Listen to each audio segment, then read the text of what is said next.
ਵਾਹਿਗੁਰੂ ਜੀ ਕਾ ਖਾਲਸਾ ਵਾਹਿਗੁਰੂ ਜੀ ਕੀ ਫਤਿਹ। मैं ਤੁਹਾਡੀ ਹੋਸਟ ਨੀਲਮ ਕੌਰ ਤੇ ਮੈਂ ਟੀਵੀ 84 ਦੇ ਸਾਰੇ ਦਰਸ਼ਕਾਂ ਤੇ ਸਰੋਤਿਆਂ ਦਾ ਹਾਰਦਿਕ ਸਵਾਗਤ ਕਰਦੀ ਹਾਂ ਪ੍ਰੋਗਰਾਮ ਸੱਚੋ ਸੱਚ ਵਿੱਚ, ਜਿਹੜੇ ਇਸ ਪ੍ਰੋਗਰਾਮ ਨਾਲ ਦੇਸ਼ਾਂ ਵਿਦੇਸ਼ਾਂ ਤੋਂ ਜੁੜ ਚੁੱਕੇ ਨੇ।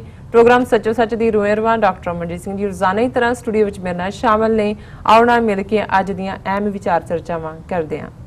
जी डॉक्टर साहब वाहिगुरू जी का खालसा वाहिगुरू जी की फतेह। जी डॉक्टर साहब जी आयां नूं प्रोग्राम सच्चो सच विच बहुत शुक्रिया जी। डॉक्टर साहब अज 11 अक्तूबर 2018 27 असू नानक शाही संमत 550 का दिन है। तो डॉक्टर साहब प्रोग्राम शुरू करने तो पहला असीं अपने दर्शकों ते श्रोतियां नूं हमेशा तरह दस्सीए व्यूअर्स, जे तुसीं हक सच इंसाफ ते पैरा दिंदा इको एक चैनल टीवी 84 नूं देखना चाहते हो तो तुसीं देख सकते हो spectrum cable, RCN cable, bell fibre Canada, roku, Jadoo box, शावा, फेसबुक, टीवी 84 ਦੀ ਐਪ ਰਾਹੀਂ online streaming and IP box ਤੇ ਤੁਸੀਂ टीवी 84 ਨੂੰ ਦੇਖ ਸਕਦੇ ਹੋ।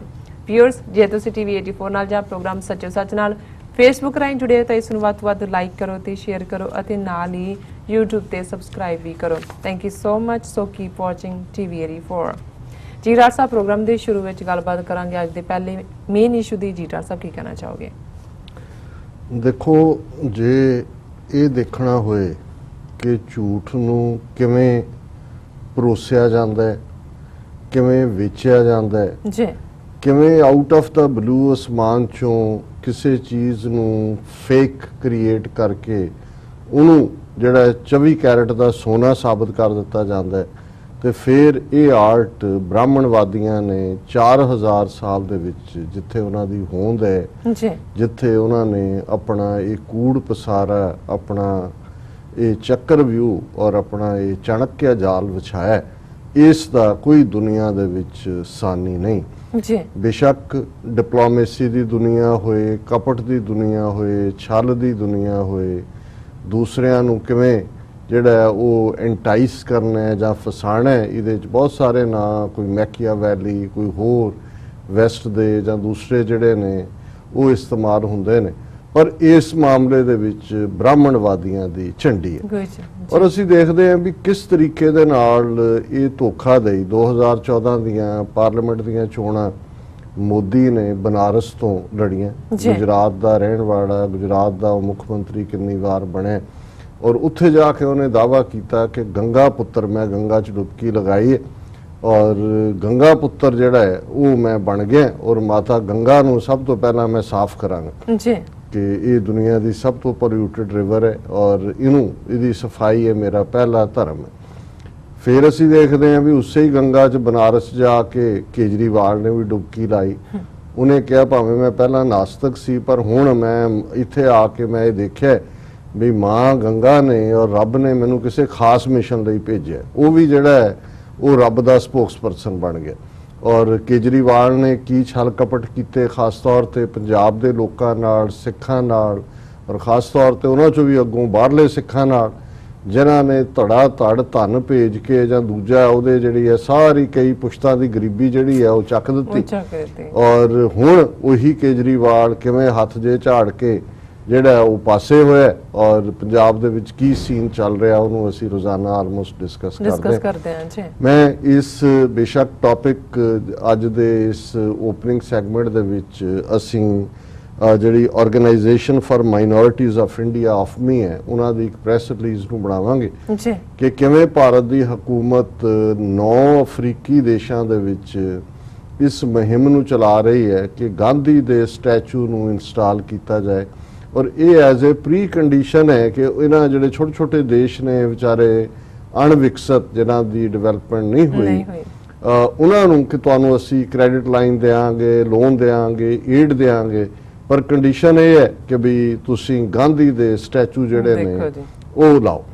ਹੁਣ ਇਹ ਇੱਕ ਪਾਸੇ ਦਾ ਕੰਪੀਟੀਸ਼ਨ ਵੀ ਹੈ ਕਿਉਂਕਿ ਚਾਈਨਾ ਜਿਹੜੀ ਕਿ ਰੀਅਲ ਸੁਪਰ ਪਾਵਰ ਹੈ ਉਹ ਆਪਣੇ ਪੈਰ ਉਹਨੇ ਸਾਊਥ ਅਮਰੀਕਾ ਦੇ ਵਿੱਚ ਵੀ ਪਸਾਰੇ, ਆਪਣੇ ਖਿੱਤੇ ਤਾਂ ਏਸ਼ੀਆ 'ਚ ਹੈ ਹੀ ਹੈ, ਈਵਨ ਅਫਰੀਕਨ ਕੰਟਰੀਜ਼ ਵੀ ਜਿਹੜੇ ਜਿੱਥੇ ਬੜੇ ਰਿਚ ਸੋਰਸ ਨੇ, ਰੀਸੋਰਸ ਨੇ એનર્ਜੀ ਦੇ।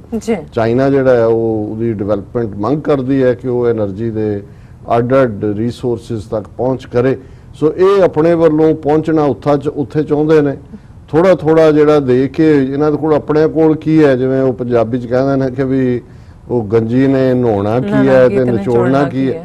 ਤੇ ਗੁਰਬਾਣੀ 'ਚ ਇਸ ਕਿਸਮ ਦਾ ਇੱਕ ਹੋਰ ਵਾਕਿਆ ਹੈ ਕਿ ਜਿਹੜਾ ਇਸ ਭਾਰਤ ਦੀ ਹਾਲਤ ਨੂੰ ਬਿਆਨਦਾ ਹੈ ਜੀ ਕਿ ਜਿਸ ਦਾ ਸਾਹਿਬ ਨੰਗਾ ਭੁੱਖਾ ਹੋਏ ਉਸ ਦਾ ਨਫਰ ਕਿੱਥੋਂ ਰੱਜ ਖਾਏ। ਜੀ ਕਿ ਜਿਹਦਾ ਸਾਹਿਬ ਹੀ ਨੰਗਾ ਭੁੱਖਾ ਹੈ ਉਹਦਾ ਨੌਕਰ ਜਿਹੜਾ ਉਹ ਕਿੱਥੋਂ ਰੱਜ ਕੇ ਖਾਏਗਾ। ਸੋ ਵੀ ਉਹਨਾਂ ਦੀ ਆਪਣੀ ਅਜੇ ਅਸੀਂ ਕੱਲ ਡਿਸਕਸ ਕਰਕੇ ਹਟੇ ਹਾਂ ਕਿ ਦੁਨੀਆ ਦੇ ਕਿਵੇਂ ਜਿਹੜਾ ਹੈ ਉਹ ਦੇਸ਼ਾਂ ਦੇ ਵਿੱਚ ਜਿੱਥੇ ਪਾਵਰਟੀ ਇੰਡੈਕਸ ਦੇ ਲਿਹਾਜ਼ ਨਾਲ ਔਰ ਇਨਇਕੁਆਲਿਟੀ ਦੀ ਗੱਲ ਹੈ ਇਹ ਦੁਨੀਆ ਦੇ ਸਭ ਤੋਂ ਥੱਲੜੇ 11 ਦੇਸ਼ਾਂ ਦੇ ਪਾਇਦਾਨ ਦੇ ਉੱਤੇ ਆ ਕੇ ਖੜੇ। ਲੇਕਿਨ ਇਹ ਜਿਹੜੀ ਹਕਾਮਤ ਕਰਨ ਤੋਂ ਕੌਣ ਕਿਸੇ ਨੂੰ ਰੋਕ ਸਕਦਾ?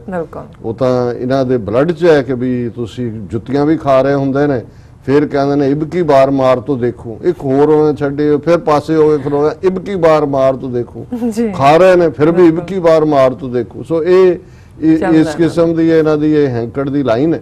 ਲੇਕਿਨ ਜ਼ਾਹਰਾ ਤੌਰ ਦੇ ਉੱਤੇ ਮੈਂ ਬਨਾਰਸ ਤੋਂ ਗੱਲ ਇਸ ਲਈ ਸ਼ੁਰੂ ਕੀਤੀ, ਬੇਸ਼ੱਕ ਅਸੀਂ ਉੱਥੇ ਬਹੁਤ ਸਾਰੇ ਜਿਹੜੇ ਸਵਾਮੀ ਨੇ ਜਾਂ ਆਪਣੇ ਆਪ ਨੂੰ ਕਈ ਵਾਰੀ NGOs ਰਜਿਸਟਰ ਕਰਾ ਕੇ ਜਾਂ ਦੂਸਰਾ ਵੀ ਕਰਦੇ ਨੇ ਉਹਨਾਂ ਦਾ ਨੋਟਿਸ ਨਹੀਂ ਲੈਂਦੇ। ਮੈਨੂੰ ਤਾਂ ਜਿਹਦੇ ਨਾਂ ਨਾਲ ਸਵਾਮੀ ਲੱਗ ਜਾਏ ਮੈਨੂੰ ਵੈਸੇ ਹੀ ਫਰਾਡ ਨਜ਼ਰ ਆਉਣਾ ਸ਼ੁਰੂ ਹੋ ਜਾਂਦਾ। ਮੈਨੂੰ ਲੱਗਦਾ ਤੇ ਜਿੰਨਾ ਵੱਡਾ ਸਵਾਮੀ ਉਨਾ ਵੱਡਾ ਫਰਾਡ। ਔਰ ਇਹਦੇ ਚ ਬੇਸ਼ੱਕ ਕੁਛ ਨਹੀਂ ਜਿਵੇਂ ਅਗਨੀਵੇਸ਼ ਹੈ ਜਾਂ ਦੂਜਾ ਹੈ, ਭਾਵੇਂ ਉਹਨਾਂ ਨੇ ਆਪਣਾ ਸਫ਼ਰ ਕੋ ਆਰੀਆ ਸਭਾ ਆਰੀਆ ਸਮਾਜ ਚੋਂ ਕੀਤਾ, ਥੋੜੀ ਬਹੁਤ ਉਹ ਗੱਲ ਕਰਦੇ ਨੇ। ਲੇਕਿਨ ਕੁਛ ਉਹ ਵੀ ਨੇ ਜਿਨ੍ਹਾਂ ਨੇ ਇਹ ਸਵਾਮੀਆਂ ਵਾਲਾ ਬਾਣਾ ਪਹਿਨਣ ਤੋਂ ਪਹਿਲਾਂ ਕੋਈ ਪ੍ਰੋਫੈਸਰ ਸੀ, ਕੋਈ ਐਨਵਾਇਰਨਮੈਂਟਲਿਸਟ ਸੀ, ਆਪਣੀਆਂ ਉਮਰਾਂ ਉਹਨਾਂ ਭੋਗ ਲਈਆਂ। ਫਿਰ ਉਹਨਾਂ ਨੇ ਦੇਖਿਆ ਕਿ ਵੀ ਇਹ ਜਿਹਨੂੰ ਅਸੀਂ ਮਦਰ ਇੰਡੀਆ ਕਰਦੇ ਆ ਇਹ ਤਾਂ ਦੁਨੀਆ ਦਾ ਸਭ ਤੋਂ ਜਿਹੜਾ ਘਟੀਆ ਔਰ ਸਭ ਤੋਂ ਗੰਦਾ ਜਿਹੜਾ ਐਨਵਾਇਰਨਮੈਂਟ ਦੇ ਵਾਈਜ਼ ਇਹ ਥਾਂ ਬਣ ਗਈ ਹੈ। ਤਾਂ ਉਹਨਾਂ ਨੂੰ ਲੱਗਦਾ ਕਿ ਵੀ ਨਹੀਂ ਸਾਨੂੰ ਚਲੋ ਹੋਰ ਤਾਂ ਉਹ ਇਮਾਨਦਾਰੀ ਨਾਲ ਕਬੂਲਦੇ ਤਾਂ ਨਹੀਂ ਕਿ ਵੀ ਸਾਡੀ ਸਾਰੀ ਆਈਡੀਓਲੋਜੀ ਬ੍ਰਾਹਮਣਵਾਦ ਦੀ ਫਰਾਡ ਹੈ, ਕਿਉਂਕਿ ਫਿਰ ਤਾਂ ਉਹਨਾਂ ਦਾ ਸਵਾਮੀ ਬਣਾ ਵੀ ਨਹੀਂ ਵਿਕਣਾ। ਲੇਕਿਨ ਕਿਸੇ ਨਾ ਕਿਸੇ ਨੇ ਕੋਈ ਮੁੱਦਾ ਫੜ ਲਿਆ, ਕਿਸੇ ਨੇ ਛੋਟੇ ਛੋਟੇ ਡੈਮ ਬਣਾਉਣ ਦੀ ਲਾਈਨ ਕਿ ਜੀ ਪਾਣੀ ਨੂੰ ਪ੍ਰੀਜ਼ਰਵ ਕਰੋ, ਕਿਸੇ ਨੇ ਕਿ ਜੀ ਅਸੀਂ ਸਫਾਈ ਕਰੀਏ, ਨਦੀਆਂ ਸਾਡੀਆਂ ਸਾਫ਼ ਹੋਣ, ਕਿਸੇ ਨੇ ਰੁੱਖ ਲਾਓ, ਜਾਂ ਇਸ ਕਿਸਮ ਦੇ ਹਰ ਇੱਕ ਨੇ ਆਪੋ ਆਪਣੇ ਜਿਹੜੇ ਨੇ ਕੋਈ ਨਾ ਕੋਈ ਬੋਰਡ ਗੱਡੇ ਹੋਏ ਨੇ। ਲੇਕਿਨ ਮੈਂ ਇਹ ਸਮਝਦਾ ਵੀ ਕਈ ਵਾਰ ਕੁਝ ਜਿਹੜੇ ਕੋਈ ਖਬਰਾਂ ਨੇ ਉਹ ਤੁਹਾਡਾ ਧਿਆਨ ਇਸ ਕਦਰ ਖਿੱਚਦੀਆਂ ਕਿ ਵੀ ਤੁਹਾਨੂੰ ਉਹਨਾਂ ਤੇ ਕਮੈਂਟ ਕਰਨਾ ਪੈਂਦਾ ਹੈ। ਔਰ ਅੱਜ ਇਹ ਖਬਰ ਕਿ ਇੱਕ ਹੋਰ ਗੰਗਾ ਪੁੱਤਰ ਪ੍ਰੋਫੈਸਰ ਅਗਰਵਾਲ ਜਿਹੜੇ ਕਿ IIT ਦੇ ਇੰਡੀਅਨ ਇੰਸਟੀਚਿਊਟ ਆਫ ਟੈਕਨੋਲੋਜੀ ਦੇ ਪ੍ਰੋਫੈਸਰ ਹੈ ਔਰ ਉਹਨਾਂ ਨੇ ਜਿਹੜਾ ਉਹ ਵਰਤ ਰੱਖਿਆ ਹੋਇਆ ਸੀਗਾ ਆਪਣੇ ਆਸ਼ਰਮ ਦੇ ਵਿੱਚ। ਉਹਨਾਂ ਨੇ ਕਿਹਾ, ਉਹ ਐਨਵਾਇਰਨਮੈਂਟਲਿਸਟ ਵੀ ਸੀ CD ਅਗਰਵਾਲ, ਕਿ ਵੀ ਇਹ ਮੋਦੀ ਇੱਥੇ ਇਕਰਾਰ ਕਰਕੇ ਗਿਆ ਸੀ ਗੰਗਾ ਨੂੰ ਸਾਫ਼ ਕਰਨ ਦਾ, ਪਰ ਗੰਗਾ ਤਾਂ ਇਹਨਾਂ 4 ਸਾਲਾਂ 'ਚ ਹੋਰ ਵੀ ਗੰਦੀ ਹੋ ਗਈ। ਔਰ ਜਿਵੇਂ ਈਵਨ ਐਨਵਾਇਰਨਮੈਂਟ ਨਾਲ ਰਿਲੇਟਡ ਮਿਨਿਸਟਰ ਗਡਕਰੀ ਨੇ 2 ਦਿਨ ਪਹਿਲਾਂ ਕਿਹਾ ਕਿ ਜੀ ਅਸੀਂ ਜਿਹੜੀਆਂ ਅਗਰਵਾਲ ਦੀਆਂ ਮੰਗਾਂ ਨੇ ਉਹ ਮੰਨ ਲਏ, 80% ਅਸੀਂ ਮੰਨ ਲਏ ਹਾਂ। ਹਾਲਾਂਕਿ ਜਦੋਂ ਉਹਨੇ 112 ਦਿਨ ਕਹਿੰਦੇ ਨੇ ਵਰਤ ਰੱਖੇ, ਪਤਾ ਨਹੀਂ ਇਹ ਵੀ ਮੈਨੂੰ, ਕਿਉਂਕਿ ਜਦੋਂ ਮੈਂ ਉਹਨਾਂ ਦੀ ਉਹ ਜਿਹੜੀ ਡੈਡ ਬਾਡੀ ਹੈ ਜਾਂ ਉਹਦੇ ਉੱਤੇ ਜਿਹੜੀ ਪਿਕਚਰਸ ਨੇ ਉੱਤੇ ਤਾਂ ਨਹੀਂ ਲੱਗਦਾ 112 ਦਿਨ ਰਹਿਣ ਵਾਲਾ ਬੰਦਾ ਭੁੱਖਾ ਕੋਈ ਜਿਹੜਾ ਇਸ ਕਦਰ ਅਜੇ ਹੈਲਥੀ ਹੁੰਦਾ ਉਹ ਤਾਂ ਸਕੈਲਟਨ ਬਣ ਜਾਂਦਾ। ਔਰ ਪਰ ਹੋ ਸਕਦਾ ਹੈ ਕਈ ਵਾਰ ਉਹ ਥੋੜਾ ਬਹੁਤ ਖਾ ਵੀ ਲੈਂਦੇ ਹੋਣਗੇ, ਨਾ ਵੀ ਖਾਂਦੇ ਹੋਣ, ਪਰ ਮੈਂ ਗੱਲ ਇਸ ਦੇ ਉੱਤੇ ਨਹੀਂ ਹੈ ਕਿ ਜੀ ਉਹ ਵਰਤ ਅਸਲੀ ਸੀ ਕਿ ਨਹੀਂ ਸੀ। ਗੱਲ ਇਸ ਦੇ ਉੱਤੇ ਹੈ ਕਿ ਉਸ ਨੇ ਆਪਣੀ ਜਾਨ ਦਿੱਤੀ। ਔਰ ਜਦੋਂ ਅਸੀਂ ਇਸ ਖਬਰ ਵੱਲ ਦੇਖਦੇ ਹਾਂ, environmentalist GD Agarwal, who was on an indefinite fast since June 22, demanding River Ganga be cleaned, died in Rishikesh on Thursday. Agarwal, 87, was on a fast unto death since January 15. ਕਿ ਵੀ 15 ਜਨਵਰੀ ਤੋਂ ਜਿਹੜਾ ਉਹਨੇ ਵਰਤ ਰੱਖਿਆ ਹੋਇਆ ਸੀ ਕਿ ਭਾਈ ਇਹਨੂੰ ਗੰਗਾ ਨੂੰ ਸਾਫ਼ ਕਰੋ। ਇਹ ਪ੍ਰੋਫੈਸਰ ਸੀ ਜਿਵੇਂ ਮੈਂ ਕਿਹਾ IIT ਦਾ, ਔਰ ਉਹਨਾਂ ਨੇ ਕਿਹਾ ਕਿ ਵੀ ਇਹ was unhappy over unsatisfactory and ineffective efforts at cleaning the Ganga. ਔਰ ਇਸ ਤੋਂ ਇਲਾਵਾ Agarwal was against ongoing construction of dams, barrages, tunnels on Ganga, which he said would totally destroy the natural flow and quality of the river water. Agarwal had served as secretary of Central Pollution Control Board, the country's premier anti-pollution body, and helped put together environmental legislation in India. ਹਾਲਾਂਕਿ ਇਹ Hindustan Times ਦੀ ਖਬਰ ਹੈ, ਇਹ ਖਾ ਗਿਆ ਕਾਫੀ ਖਬਰ। ਮੈਂ ਜਿਹੜੇ ਪਹਿਲੇ ਸੋਰਸ ਤੋਂ ਦੇਖੀ ਉਹਦੇ 'ਚ ਉਹਨੇ ਮੋਦੀ ਨੂੰ ਚੈਲੰਜ ਕੀਤਾ ਸੀ, ਔਰ ਜਿੱਦਣ ਉਹਦੀ ਮੌਤ ਹੋਈ ਉਹਨੇ ਆਪਣੇ ਖਾਸ PA ਨੂੰ ਭੇਜਿਆ ਕਿ ਦਿੱਲੀ ਜਾ ਕੇ ਪ੍ਰੈਸ ਕਾਨਫਰੰਸ ਕਰਕੇ ਐਕਸਪੋਜ਼ ਕਰ ਇਸ ਗੰਗਾ ਪੁੱਤਰ ਨੂੰ ਕਿ ਇਹਨੇ ਇੰਨਾ ਵੱਡਾ ਝੂਠ ਬੋਲਿਆ ਕਿ 4 ਸਾਲ 'ਚ ਗੰਗਾ ਲਈ ਕੁਝ ਨਹੀਂ ਕੀਤਾ। ਔਰ ਉਹਦਾ ਮਿਨਿਸਟਰ ਵੀ ਜਿਹੜਾ ਗਡਕਰੀ ਉਹਦਾ ਵੀ ਪਿਓ ਹੈ, ਉਹ ਤੋਂ ਅੱਗੋਂ ਝੂਠ ਬੋਲ ਰਿਹਾ ਕਿ 80% ਅਸੀਂ ਜਿਹੜਾ ਉਹਦਾ ਨੈਚੁਰਲ ਫਲੋ ਹੈ ਰਿਵਰ ਦਾ, ਔਰ ਦੂਜਾ ਉਹ ਸਾਰੀ ਗੱਲ ਨੂੰ ਮੰਨ ਲਿਆ। ਸੋ ਮੈਂ ਇਹਨੂੰ ਇਸ ਲਈ ਪਿਕ ਕੀਤਾ ਕਿ ਵੀ ਅਲਟੀਮੇਟਲੀ ਇੱਕ ਜਿਹੜਾ ਅੰਗਰੇਜ਼ੀ ਦਾ ਲਫ਼ਜ਼ ਹੈ ਸੂਡੋ ਸਪੀਕ ਜੀ, ਸੂਡੋ ਝੂਠ ਨੂੰ ਕਹਿੰਦੇ ਝੂਠ ਨੂੰ ਕਹਿੰਦੇ ਨੇ। ਹੁਣ ਇੱਕ ਔਰ ਇਸ ਨੂੰ ਔਰਵਿਲੀਅਨ ਜਿਹੜੀ ਰਾਈਟ ਅਪ 84 ਦੇ ਥੱਲੇ ਡਿਸਕਸ ਹੁੰਦਾ ਹੈ, ਉਹਨੇ ਇੱਕ ਨਾਵਲ ਲਿਖਿਆ ਸੀ ਤੇ ਉਹਦੇ 'ਚ ਉਹਨੇ ਇਹ ਸੂਡੋ ਸਪੀਕ ਬਿਆਨ ਕੀਤਾ ਸੀ ਵੀ ਕੀ ਹੁੰਦਾ, ਵੀ ਆਉਣ ਵਾਲੇ ਪੀਰੀਅਡ 'ਚ ਲੋਕ ਕੀ ਹੋਣਗੇ, ਉਹ ਕਹਿਣਗੇ ਕੀ, ਉਸ ਦਾ ਮਤਲਬ ਕੁਝ ਹੋਰ ਹੋਏਗਾ, ਸਮਝਾਇਆ ਕੁਝ ਹੋਰ ਜਾਏਗਾ, ਉਹਨਾਂ ਦੇ ਅੰਤਾਕਰਨ 'ਚ ਕੋਈ ਹੋਰ ਹੋਏਗਾ। ਸੋ ਇਹ ਸਾਰਾ ਜਿਹੜਾ ਸੂਡੋ ਸਪੀਕ ਕਰੈਕਟਰ ਹੈ, ਜਿਸ ਨੂੰ ਅਸੀਂ ਤਾਂ ਕਿਉਂਕਿ ਰੂਹਾਨੀਅਤ 'ਚ ਯਕੀਨ ਰੱਖਣ ਵਾਲੀ ਕੌਮ ਹੈ, ਔਰ ਜਿੱਥੇ ਸਿੱਖ ਕੌਮ 2 ਵੇਲੇ ਦੀ ਅਰਦਾਸ ਕਰਦੀ ਹੈ, ਜਿੱਥੇ ਜਿੱਥੇ ਵੀ ਕੋਈ ਸਿੱਖ ਬੈਠਾ ਹੈ, ਉਹ ਤਾਂ ਸਗੋਂ ਇਹ ਰੱਬ ਤੋਂ ਮੰਗਦਾ ਹੈ ਕਿ ਸਿੱਖਾਂ ਨੂੰ ਸਿੱਖੀ ਦਾਨ, ਕੇਸ ਦਾਨ, ਰਹਿਤ ਦਾਨ, ਵਿਵੇਕ ਦਾਨ, ਵਸਾ ਦਾਨ, ਭਰੋਸਾ ਦਾਨ, ਬਾਕੀ ਮੈਂ ਅੱਗੇ ਨਹੀਂ ਜਾ, ਵਸਾ ਤੇ ਭਰੋਸਾ। ਉਹ ਤਾਂ ਇਹ ਮੰਗਦਾ ਹੈ ਕਿ ਭਾਈ ਹੇ ਵਾਹਿਗੁਰੂ ਮੈਨੂੰ ਇਹ ਹਿੰਮਤ ਦੇ ਕਿ ਮੈਂ ਦੂਸਰੇ ਦੀ ਗੱਲ ਦੇ ਉੱਤੇ ਟਰਸਟ ਕਰ ਸਕਾਂ, ਮੇਰਾ ਵਿਸ਼ਵਾਸ ਹੋਏ। ਰੱਬ ਤੇ ਤਾਂ ਹੈ ਹੀ ਹੈ, ਰੱਬ ਤੇ ਤੋਂ ਵਿਸ਼ਵਾਸ ਤੋਂ ਇੱਕੋ ਓੰਕਾਰ ਤੋਂ ਸਿੱਖ ਫਿਲਾਸਫੀ ਸ਼ੁਰੂ ਹੁੰਦੀ ਹੈ, ਪਰ ਇਹ ਉਹਨਾਂ ਹਿਊਮਨ ਟ੍ਰੇਟਸ ਦੀ ਗੱਲ ਹੈ ਕਿ ਮੈਂ ਦੂਸਰਿਆਂ ਤੇ ਵਸਾ ਕਰ ਸਕਾਂ, ਵਿਸ਼ਵਾਸ ਕਰ ਸਕਾਂ, ਔਰ ਆਪਣੇ ਤੇ ਮੈਨੂੰ ਭਰੋਸਾ ਹੋਵੇ। ਇਹੀ ਕਾਰਨ ਹੈ ਕਿ ਮਾਝੇ ਦੇ ਵਿੱਚ ਜਦੋਂ ਕੋਈ ਯਾਰ ਕਿਸੇ ਦੇ ਨਾਲ ਧੋਖਾ ਕਰਦੇ ਤਾਂ ਉਹਨੂੰ ਕਹਿੰਦੇ ਨੇ ਕਿ ਤੂੰ ਮੈਨੂੰ ਵਸਾ ਕੇ ਮਾਰਿਆ, ਕਿ ਤੂੰ ਪਹਿਲਾਂ ਇੱਕ ਵਿਸ਼ਵਾਸ ਕ੍ਰੀਏਟ ਕੀਤਾ, ਔਰ ਇਹਦੇ ਚੋਂ ਹੀ ਹਿੰਦੀ ਦਾ ਸ਼ਬਦ ਜਿਹੜਾ ਵਿਸ਼ਵਾਸਘਾਤ ਜਿਹਨੂੰ ਕਹਿੰਦੇ ਨੇ, ਉਹਨੂੰ ਅਸੀਂ ਪੰਜਾਬੀ 'ਚ ਵਸਾਘਾਤ ਕਹਿੰਦੇ ਹਾਂ, ਕਿਉਂਕਿ ਵਸਾ ਠੇਠ ਪੰਜਾਬੀ ਦਾ ਲਫ਼ਜ਼ ਹੈ। ਸੋ ਜਿਨ੍ਹਾਂ ਦੀ ਤਾਂ ਅਰਦਾਸ ਹੀ ਭਰੋਸਾ ਔਰ ਵਸਾ, ਜਿਹੜਾ ਭਰੋਸੇ ਤੋਂ ਵੀ ਪਹਿਲਾਂ ਅਸੀਂ ਵਸਾ ਦੀ ਗੱਲ ਕਰਦੇ ਹਾਂ ਕਿ ਭਾਈ ਸਾਨੂੰ ਇੱਕ ਦੂਸਰੇ ਦੇ ਉੱਤੇ ਟਰਸਟ ਹੋਏ। ਬੇਸ਼ੱਕ ਜੇ ਅਸੀਂ ਇਹਨੂੰ ਪੋਲੀਟੀਕਲ ਪਾਰਲੈਂਸ 'ਚ ਦੇਖੀਏ ਜਾਂ ਸਿਆਸੀ ਤੌਰ ਤੇ 47 ਦਾ ਉਹ ਵਸਾ, ਜਾਂ ਸਾਡੀ ਕੌਮ ਜਿਹੜੀ ਕਿ ਇਹਨਾਂ ਬਹੁਤ ਸਾਰੇ ਫਰਾਡੀਆਂ ਦੇ ਉੱਤੇ ਇੱਕ ਤੋਂ ਬਾਅਦ ਇੱਕ ਨਵਾਂ ਰੂਪ ਲੈ ਕੇ ਆ ਜਾਂਦੇ ਨੇ, ਔਰ ਅਸੀਂ ਤੀਸਰੇ ਸੈਗਮੈਂਟ 'ਚ ਗੱਲ ਕਰਾਂਗੇ ਕਿ ਹੁਣ ਕਿਵੇਂ ਐਸਜੀਪੀਸੀ ਦਾ ਪ੍ਰੈਜ਼ੀਡੈਂਟ ਲੌਂਗੋਵਾਲ ਵੀ ਕਹਿ ਰਿਹਾ ਉਹ ਮਾਫੀਨਾਮਾ ਸੌਦਾ ਸਾਧ ਨੂੰ ਦੇਣਾ ਬੜਾ ਗਲਤ ਸੀ, ਤੇ ਉਹ ਇੱਕ ਫਰਾਡੀਆਂ ਦਾ ਨਵਾਂ ਪਿਓ ਮਨਜੀਤ ਜੀ ਕੇ ਦਿੱਲੀ 'ਚ ਬੈਠਾ ਜਿਹੜਾ ਖੜਾ ਹੀ ਘੁੰਮੀ ਜਾਂਦਾ, ਉਹ ਆਪਣਾ ਲੱਗਾ ਕਿ ਜੀ ਅਸੀਂ ਇਹ ਗੁਰੂ ਗ੍ਰੰਥ ਸਾਹਿਬ ਦੀ ਬੇਅਦਬੀ, ਇਹ ਜਿਹੜੇ ਉੱਥੇ ਪਹੁੰਚੇ ਬਰਗਾੜੀ, ਇਹ ਉੱਥੋਂ ਦੇ ਸੱਦਿਆਂ ਵਾਲੇ ਤੇ ਥੋੜੀ ਆਏ, ਇਹ ਤਾਂ ਸਾਨੂੰ ਵੀ ਅਕਾਲੀ ਦਲ ਨੂੰ ਦੇਖਣਾ ਚਾਹੀਦਾ ਕੀ ਕਰਨਾ, ਉਹਨੂੰ ਇਹ ਨਹੀਂ ਪਤਾ ਲੱਗਦਾ ਸੁੱਕੀ ਥਾਂ ਕਿਹੜੀ ਹੈ, ਗਿੱਲੀ ਥਾਂ ਕਿਹੜੀ। ਸੋ ਇਹ ਇੱਕ ਆਪਣੇ ਕਿਸਮ ਦੀ ਫਰਾਡੀਆਂ ਦੀ ਕਲਾਸ ਸਿੱਖਾਂ 'ਚ ਵੀ ਆ ਗਈ, ਔਰ ਜਿਨ੍ਹਾਂ ਨੇ ਇਸ ਕਿਸਮ ਦੇ ਕੌਮ ਦੇ ਵਿਸ਼ਵਾਸ ਨੂੰ ਵੀ ਵਾਰ-ਵਾਰ ਤੋੜਿਆ, ਔਰ ਕਿਸ ਕਿਸਮ ਦੀਆਂ ਇਹ ਜਿਹੜੀਆਂ ਨੇ ਨੌਟੰਕੀਆਂ, ਨਾਟਕਬਾਜ਼ੀ ਵੀ ਸ਼ਾਇਦ ਛੋਟਾ ਸ਼ਬਦ ਹੈ, ਜਾਂ ਡਰਾਮੇਬਾਜ਼ੀ ਵੀ, ਕਿਸ ਕਿਸਮ ਦੀਆਂ ਇਹ ਨੌਟੰਕੀਆਂ ਕਰਦੇ ਨੇ। ਸੋ ਕੁੱਲ ਮਿਲਾ ਕੇ ਇਹ ਗੱਲ ਸਾਹਮਣੇ ਹੈ ਕਿ ਵੀ ਜੇ ਤੁਸੀਂ ਝੂਠ ਬੋਲਣਾ ਇੰਨਾ ਵੱਡਾ ਬੋਲੋ, ਇਹ ਵੀ ਬ੍ਰਾਹਮਣਵਾਦੀਆਂ ਦਾ ਫਾਰਮੂਲਾ ਕਿ ਕਿਸੇ ਨੂੰ ਇਹ ਲੱਗੇ ਹੀ ਨਾ ਕਿ ਇਹ ਵੀ ਝੂਠ ਹੋ ਸਕਦਾ, ਫਿਰ ਉਹਨੂੰ ਬਾਰ-ਬਾਰ ਬੋਲੋ ਤਾਂ ਕਿ ਇਹ ਯਕੀਨ ਹੋ ਜਾਏ ਉਹ ਠੱਗਾਂ ਦੀ ਕਹਾਣੀ ਵਾਂਗ ਕਿ ਵੀ ਵਾਕਈ ਇਹ ਤਾਂ ਮੈਂ ਜਿਹੜਾ ਚੁੱਕਿਆ ਹੈ ਇਹ ਭੇਡੂ ਨਹੀਂ ਹੈ, ਇਹ ਤਾਂ ਕੁੱਤਾ ਹੈ। ਸੋ ਕੁੱਲ ਮਿਲਾ ਕੇ ਇਸ ਇੱਕ ਪਾਰਟ ਜ਼ਰੂਰ ਹੈ ਕਿ ਹੁਣ ਬੇਸ਼ੱਕ ਉੱਥੇ ਉਹਨਾਂ ਦਾ ਉਹ ਗੋਦੀ ਮੀਡੀਆ ਹੋਏ, ਉਹਨਾਂ ਦੇ ਸੋਸ਼ਲ ਮੀਡੀਆ ਤੇ ਬੈਠੇ ਲੋਕ ਹੋਣ, ਜਿੰਨਾ ਮਰਜ਼ੀ ਉਹ ਰੁਕਾਉਣ ਦੀ ਕੋਸ਼ਿਸ਼ ਕਰਦੇ ਨੇ, ਪਰ ਕਿਤਿਓਂ ਨਾ ਕਿਤਿਓਂ ਕੁਛ ਨਾ, ਹੁਣ ਰਾਫੇਲ ਡੀਲ ਨੂੰ ਅਸੀਂ ਇਹਦੇ ਤੇ ਇੱਕ ਸੈਗਮੈਂਟ ਵੀ ਕੀਤਾ ਸੀ, ਉਹਨਾਂ ਨੇ ਦਬਾਉਣ ਦੀ ਕੋਸ਼ਿਸ਼ ਕੀਤੀ, ਰਾਹੁਲ ਗਾਂਧੀ ਚੋਂ ਆਪਣੀ ਐਡਵਾਂਟੇਜ ਕੱਢ ਰਿਹਾ ਸੀ। ਹੁਣ ਪੂਰੀ ਫਰਾਂਸ ਦੇ ਮੀਡੀਆ 'ਚ ਜਿਸ ਮੀਡੀਆ ਨੇ ਪਹਿਲਾਂ ਜਿਹੜਾ ਔਰਲੈਂਡੋ ਉਹਨਾਂ ਦੇ ਫ੍ਰੈਂਚ ਪ੍ਰੈਜ਼ੀਡੈਂਟ ਜਿਹਨੇ ਕਿਹਾ ਸੀ ਜੀ ਸਾਨੂੰ ਤਾਂ ਇਹਨਾਂ ਨੇ ਮਜਬੂਰ ਕੀਤਾ ਹੈ ਕਿ ਵੀ ਇਹ ਸਾਡੀ ਜਿਹੜੀ ਹੈ ਇਹਦੇ 'ਚ ਰਿਲਾਇੰਸ ਨੂੰ ਰਲਾਓ, ਅਦਰਵਾਈਜ਼ ਡੀਲ ਥਰੂ ਨਹੀਂ ਸੀ ਹੁੰਦੀ, ਔਰ ਉਸੇ ਹੀ ਮੀਡੀਆ ਨੇ ਫਰਾਂਸ ਦੇ ਨੇ ਹੁਣ ਉਹ ਇਨਰ ਡਾਕੂਮੈਂਟਸ ਤੱਕ ਵੀ ਐਕਸੈਸ ਕੀਤੀ ਹੈ, ਜਿਹਦੇ 'ਚ ਉਹਨਾਂ ਨੇ ਕਿਹਾ ਜਦੋਂ ਗਵਰਨਮੈਂਟ ਦੀ ਇਨਰ ਡਿਸਕਸ਼ਨ ਚੱਲ ਰਹੀ ਹੈ ਕਿ ਵੀ ਜੇ ਅਸੀਂ ਇਹਨਾਂ ਦੀ ਇਹ ਗੱਲ ਨਹੀਂ ਮੰਨਾਂਗੇ ਤਾਂ ਕਾਈਂਡ ਆਫ ਪ੍ਰੀ ਕੰਡੀਸ਼ਨ ਬਣ ਗਈ ਤੇ ਇਹ ਡੀਲ ਜਿਹੜੀ ਹੈ ਇਹ ਨਹੀਂ ਹੋਏਗੀ। ਉਹਨਾਂ ਨੇ ਕਿਹਾ ਜੀ ਐਜ਼ ਏ ਕੰਪਨਸੇਸ਼ਨ, ਜਿਹੜਾ ਕੰਪਨਸੇਸ਼ਨ ਵਰਡ ਦੱਸ ਰਿਹਾ ਕਿ ਵੀ ਰਾਫੇਲ ਦੀ ਕੀਮਤ 2 ਗੁਣਾ 3 ਗੁਣਾ ਕਿਵੇਂ ਵੱਧ ਗਈ, ਔਰ ਉਹ ਸਾਰਾ ਇੱਕ ਵੱਖਰਾ। ਸੋ ਕਿਤੇ ਨਾ ਕਿਤੇ ਜਿਹਨੂੰ ਆਮ ਲੋਕ ਆਪਣੀ ਬੋਲੀ 'ਚ ਕਹਿੰਦੇ ਸੀ ਕਿ ਵੀ ਕਿਤੇ ਨਾ ਕਿਤੇ ਜਿਹੜਾ ਝੂਠ ਹੈ ਇਸ ਦੀ ਪੈੜ ਲੱਭ ਜਾਂਦੀ ਹੈ ਜਾਂ ਝੂਠ ਦੇ ਪੈਰ ਨਹੀਂ ਹੁੰਦੇ। ਸੋ ਇਹ ਗੱਲਾਂ ਵੀ ਸਾਹਮਣੇ ਆ ਰਹੀਆਂ ਨੇ, ਪਰ ਇਹ ਜਿਹੜਾ ਸਾਰਾ ਫਰਾਡ ਮਜ਼ਹਬ ਦੇ ਨਾਂ ਤੇ ਅਸੀਂ ਰਿਸਪੈਕਟ ਕਰਦੇ ਹਾਂ ਹਿੰਦੂ ਸੈਂਟੀਮੈਂਟ ਦਾ ਕਿ ਭਾਈ ਉਹ ਗੰਗਾ, ਜਮਨਾ, ਸਰਸਵਤੀ, ਗੋਦਾਵਰੀ ਉਹਨਾਂ ਦਰਿਆਵਾਂ ਦੇ ਨਾਲ ਉਹਨਾਂ ਦੀ ਆਸਥਾ ਜੁੜੀ ਹੋਈ ਹੈ। ਇਹ ਵੱਖਰੀ ਗੱਲ ਹੈ ਕਿ ਵੀ ਇਹ ਗੰਗਾ, ਜਮਨਾ, ਸਰਸਵਤੀ, ਗੋਦਾਵਰੀ ਕਿਹਨੇ ਪਵਿੱਤਰ ਨਦੀਆਂ ਐਲਾਨੀਆਂ? ਉਹੀ ਬ੍ਰਾਹਮਣਵਾਦੀਆਂ ਨੇ। ਕਿਉਂ ਐਲਾਨੀਆਂ? ਕਿਉਂਕਿ ਉਹਨਾਂ ਦੇ ਨਾਲ ਉਹਨਾਂ ਨੇ ਫਿਰ ਪੂਰਾ ਆਪਣਾ ਕਰਮਕਾਂਡ ਦਾ ਜਾਲ ਵਿਛਾਇਆ ਕਿ ਕਿੱਥੇ ਸੰਗਰਾਂਦ ਨੂੰ ਆ ਕੇ ਨਹਾਣਾ ਹੈ ਤੇ ਦਾਨ ਕਰਨਾ ਹੈ ਬ੍ਰਾਹਮਣ ਨੂੰ, ਕਿੱਥੇ ਵਿਸਾਖ ਦੇ ਮਹੀਨੇ ਚ ਆਣਾ ਹੈ। ਨਦੀਆਂ ਦੇ ਕੰਢੇ ਬ੍ਰਾਹਮਣ ਬਹਿ ਕੇ ਦਕਸ਼ਨਾ ਲੈਣ ਦੇ ਲਈ ਬੈਠੇ ਹੈ ਹਜ਼ਾਰਾਂ ਸਾਲਾਂ ਦੇ।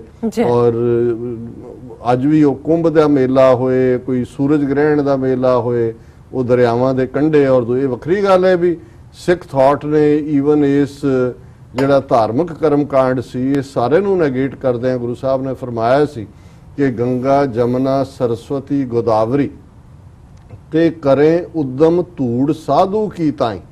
ਕਿ ਵੀ ਇਹ ਲੋਕ ਤਾਂ ਆਪਣੇ ਪਾਪ ਛੱਡ ਜਾਂਦੇ ਨੇ ਜੇ ਇਹਨਾਂ ਦੀ ਗੱਲ ਮੰਨਣੀ ਹੋਏ, ਤੇ ਉਹ ਵਿਚਾਰੀਆਂ ਗੰਦੀਆਂ ਪਾਪਾਂ ਨਾਲ ਭਰੀਆਂ ਨਦੀਆਂ ਉਹ ਲੱਭਦੀਆਂ ਫਿਰਦੀਆਂ ਵੀ ਅਸੀਂ ਆਪਣੇ ਪਾਪ ਕਿੱਥੇ ਧੋਈਏ, ਤੇ ਉਹ ਫਿਰ ਰੱਬ ਨਾਲ ਜੁੜੇ ਇਨਸਾਨਾਂ ਦੇ ਪੈਰਾਂ ਤੋਂ ਜਿਹੜਾ ਉਹ ਆ ਕੇ ਉਹਨੂੰ ਚੰਬੜਦੀਆਂ ਨੇ ਤਾਂ ਕਿ ਉਹਨਾਂ ਦੇ ਪਾਪ ਧੋਤੇ ਜਾਣ। ਸੋ ਇਹ ਜ਼ਾਹਰ ਸੀ ਕਿ ਭਾਈ ਜਿਹੜਾ ਹਿਊਮਨ ਬੀਇੰਗ ਹੈ, ਜਿਹਨੂੰ ਤੁਸੀਂ ਇੱਕ ਬਿਲਕੁਲ ਜਿਹੜਾ ਉਹ ਸਬ ਹਿਊਮਨ ਬਣਾਇਆ ਬ੍ਰਾਹਮਣਵਾਦ ਨੇ, ਇਨਫੈਕਟ ਜੇ ਉਹਦੇ ਚ ਟ੍ਰੇਟ ਨੇ ਰੱਬ ਵਰਗੇ, ਉਹਦੇ ਚ ਗੁਣ ਨੇ ਭਲੇ, ਤੇ ਉਹ ਇਹ ਤੁਹਾਡੇ ਸਾਰੇ ਹੀ ਕਰਮਕਾਂਡ ਦਰਿਆਵਾਂ ਚਾਰੋਂ ਇਹਦਾ ਹੀ ਨਾਂ ਲੈ ਕੇ ਗੁਰੂ ਸਾਹਿਬ ਨੇ, ਕਿਉਂਕਿ ਇਹ ਸਾਰੀਆਂ ਹੀ ਇਹਨਾਂ ਚਾਰਾਂ ਦੇ ਨਾਲ ਹੀ ਉਹਨਾਂ ਦਾ ਸਾਰਾ ਹਿੰਦੂ ਮਿਥਿਹਾਸ, ਅਵਤਾਰਵਾਦ ਔਰ ਸਵਰਗ ਨਰਕ ਤੇ ਸਾਰਾ ਜਿਹੜਾ ਕਨਸੈਪਟ ਹੈ ਉਹਦੇ ਨਾਲ ਘੁੰਮਦਾ। ਸੋ ਕਿਸ ਕਦਰ ਇਹ ਆਪਣੀ ਮਾਨ, ਇੱਕ ਪਾਸੇ ਤਾਂ ਗੰਗਾ ਜਲ ਜਿਹੜਾ ਉਹ ਬੋਤਲਾਂ 'ਚ ਭਰ ਕੇ ਭਾਰਤ ਦੇ ਪੋਸਟ ਆਫਿਸ ਵੇਚ ਰਹੇ ਨੇ, ਉਹਦੇ 'ਚੋਂ ਰੈਵਨਿਊ ਜਨਰੇਟ ਕਰ ਰਹੇ ਨੇ, ਔਰ ਦੂਸਰੇ ਪਾਸੇ ਇੱਕ 83 ਸਾਲ ਦਾ ਬਾਬਾ ਜਿਹੜਾ ਹੈ ਪ੍ਰੋਫੈਸਰ ਪੜ੍ਹਿਆ ਲਿਖਿਆ, ਜਿਹੜਾ ਖੁਦ ਪੋਲਿਊਸ਼ਨ ਔਰ ਦੂਸਰੇ ਬੋਰਡ ਦੇ ਵਿੱਚ ਰਿਹਾ, ਹਾਇਰ ਲੈਵਲ IIT ਦਾ ਪ੍ਰੋਫੈਸਰ ਹੈ, ਉਹਨੇ ਰਿਅਲਾਈਜ਼ ਕੀਤਾ ਵੀ ਇਹ ਸਭ ਫਰਾਡ ਕਰ ਰਹੇ ਨੇ।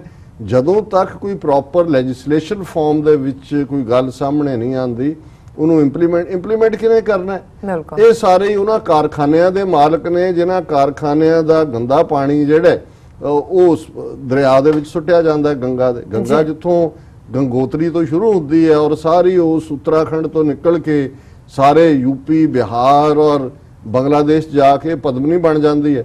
ਉਹਦੇ 'ਚ ਹਜ਼ਾਰਾਂ ਦੀ ਗਿਣਤੀ ਦੇ ਵਿੱਚ ਐਸੇ ਜਿਹੜੇ ਨੇ ਕਾਰਖਾਨੇ ਨੇ ਜਿਹੜੇ ਕਿ ਆਪਣਾ ਗੰਦਾ ਪਾਣੀ ਜਿਹੜਾ ਪੋਲਿਊਟਡ ਵਾਟਰ ਹੈ ਇੰਡਸਟਰੀਅਲ ਯੂਜ਼ ਤੋਂ ਬਾਅਦ ਉਹਦੇ 'ਚ ਸੁੱਟਦੇ ਨੇ। ਫਿਰ ਹਜ਼ਾਰਾਂ ਤੁਸੀਂ ਕਦੇ ਗੰਗਾ ਦੇ ਉਸ ਕੋਰਸ ਨੂੰ ਦੇਖੋ, ਰਾਹ 'ਚ ਇਹ ਵੀ ਬ੍ਰਾਹਮਣ ਨੇ ਹੁਣ ਜੇ ਗੰਗਾ ਪਵਿੱਤਰ ਬਣਾਤੀ ਤੇ ਲੋਕਾਂ 'ਚ ਇਹ ਵੀ ਹੋ ਗਿਆ ਕਿ ਵੀ ਜੇ ਅਸੀਂ ਮੁਰਦੇ ਨੂੰ ਸਾੜਨ ਦੀ ਥਾਂ ਪਵਿੱਤਰ ਗੰਗਾ ਮਈਆ ਦੇ ਹਵਾਲੇ ਕਰ ਦਈਏ ਤੇ ਉਹਨਾਂ ਦਾ ਕਲਿਆਣ ਹੋ ਜਾਏਗਾ।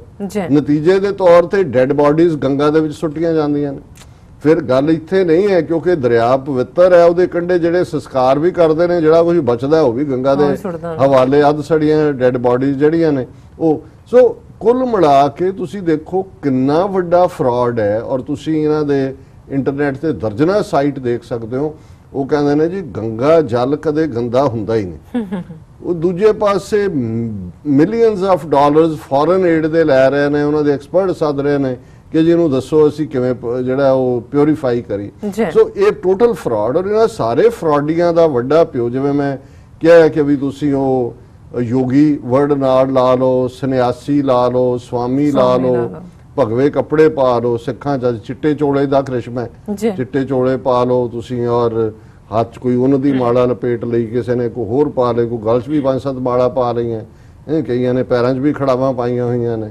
ਔਰ ਉਹ ਜਿਹੜੇ ਨੇ ਇਹ ਵੀ ਉਹਨਾਂ ਦੇ ਚੇਲੇ ਧਮਾ ਦਿੰਦੇ ਨੇ ਜੀ ਬਾਬਾ ਜੀ ਰੁਪਈਆਂ ਨੂੰ ਹੱਥ ਨਹੀਂ ਲਾਉਂਦੇ, ਤੇ ਜਦੋਂ ਬਾਬਾ ਜੀ ਫਿਰ ਜਾਂਦੇ ਨੇ ਤੇ ਐ ਜੇਬ ਵੀ ਕਰ ਦਿੰਦੇ ਨੇ, ਉਹ ਜੇਬ 'ਚ ਪਾ ਦਿੰਦੇ ਨੇ, ਕਹਿੰਦੇ ਨਹੀਂ ਬਾਬਾ ਜੀ ਨਹੀਂ ਹੱਥ ਲਾਉਂਦੇ, ਉਹਨਾਂ ਦੇ ਚੇਲੇ ਹੀ ਉਹ ਚੋਂ ਕੱਢਦੇ। ਸੋ ਸਾਡੇ 'ਚ ਵੀ ਉਹ ਫਰਾਡ ਜਿਹੜਾ ਹੋਲੀ ਮੈਨ ਦੇ ਨਾਂ ਥੱਲੇ ਹੈ।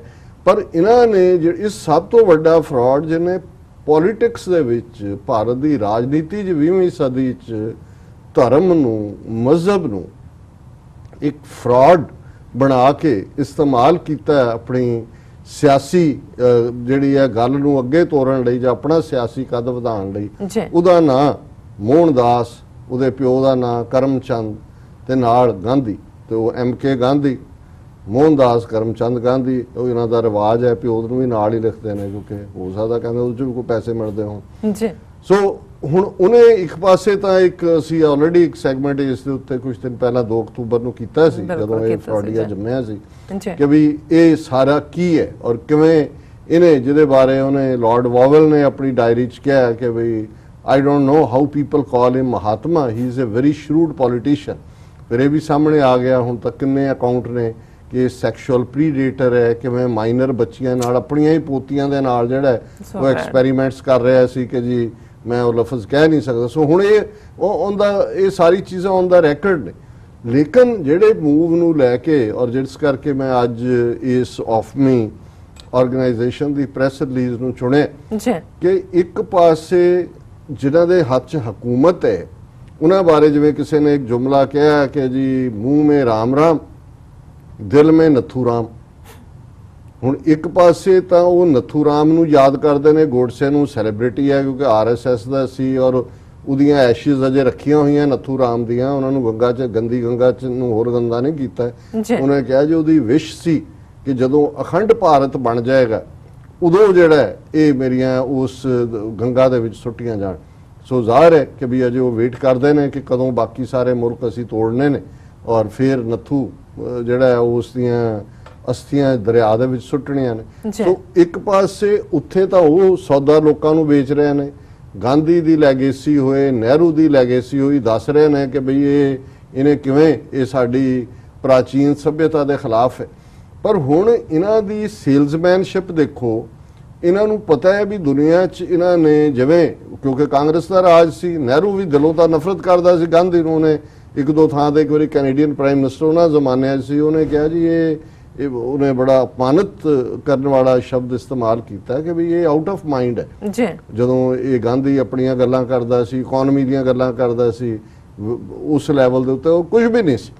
ਲੇਕਿਨ ਕਿਉਂਕਿ ਲੋਕਾਂ ਦੇ ਵਿੱਚ ਮਹਾਤਮਾ ਬਣ ਕੇ ਉਹਨੂੰ ਬਣਾ ਕੇ ਖੜਾ ਕੀਤਾ ਹੋਇਆ ਸੀ ਤੇ ਫਿਰ ਉਹਦੇ ਪਿੱਛੇ ਵੀ ਲੁਕਿਆ ਹੋਇਆ ਸੀ ਨਹੀਂ। ਔਰ ਜਿੱਦਣ ਗਾਂਧੀ ਦੀ ਅਸੈਸੀਨੇਸ਼ਨ ਹੋਈ ਉਦੋਂ ਜੇ ਤੁਸੀਂ ਉਹਦੇ ਨਹਿਰੂ ਦੇ ਫਲਾਵਰੀ ਵਰਡਸ ਦੇਖੋ, ਉਹਦੇ 'ਚ ਉਹਨੇ ਕਿਹਾ light has gone out of ਅਸ, ਸਾਡੇ 'ਚੋਂ ਰੋਸ਼ਨੀ ਨਿਕਲ ਗਈ। ਔਰ ਤੁਸੀਂ ਫਰਾਡ ਲੈਵਲ ਦੇਖੋ ਕਿ ਕਿਵੇਂ ਝੂਠ ਵੇਚਿਆ ਜਾਂਦਾ ਹੈ।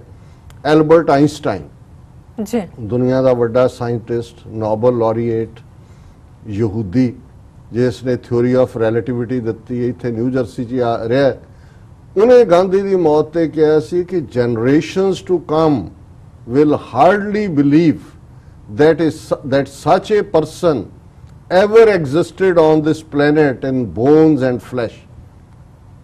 तो हैरानी है कि झूठ चलो माड़े मोटे से कहेंगे अनपढ़ा नूं प्रभावित। ये आइंस्टाइन कह रहे कि आने वालियां पीढ़ियां ये कदे यकीन नहीं करनगियां, उन्हां दे लई यकीन करना मुश्किल होएगा कि कदे इहो जिहा बंदा अपने हड्डियां और मांस दे नाल ਜਿਹੜਾ ਇਸ ਧਰਤੀ ਦੇ ਉੱਤੇ ਕਦੇ ਵਿਚਰਿਆ ਸੀ।